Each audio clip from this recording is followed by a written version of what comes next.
Hello guys എൻ്റെ പുതിയ വീഡിയോയിലേക്ക് സ്വാഗതം. അപ്പം ഇന്ന് മെയ് 12 മദേഴ്സ് ഡേയോ. അപ്പം നമുക്ക് ഗിഫ്റ്റ് കൊടുക്കാം. അങ്ങനെ ഇതാ ഞാൻ അമ്പലത്തിൽ ഇറങ്ങി ദേഷ്യമൊക്കെ കയറി ഒരു സർപ്രൈസ് കൊടുക്കാറില്ലാന്ന് വെച്ചിട്ട്. പക്ഷേ അമ്മക്ക് അങ്ങനെ ദേഷ്യം കയറിയില്ല. അവർ തമാശക്ക് എടുത്തു. പറഞ്ഞ് ഡൗട്ട് അടിച്ചിരിക്കുന്നു സർപ്രൈസൊക്കെ പൊളിഞ്ഞോന്നോർത്ത്. അങ്ങനെ ഇതാ നമ്മളൊരു പേജ് എടുത്തു, പെന്നെടുത്തു. അങ്ങനെ ഇതാ നമ്മൾ ഡിസൈനൊക്കെ അടിച്ചു. ഫസ്റ്റത്തെ പേജ് റെഡിയായി, പിന്നെ എല്ലാം റെഡിയായി ഗൈസ്. അങ്ങനെ എല്ലാം സെറ്റായി. ഞാൻ ഒരു ഗാലക്സി വാങ്ങിച്ചത് അങ്ങനെ നമുക്ക് കൊടുക്കുകയാണ്. Happy mother's day.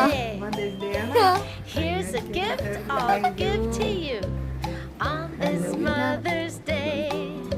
I'll clean my room, I'll make my bed, I'll put my toys away. I'll be good just for you on this Mother's Day.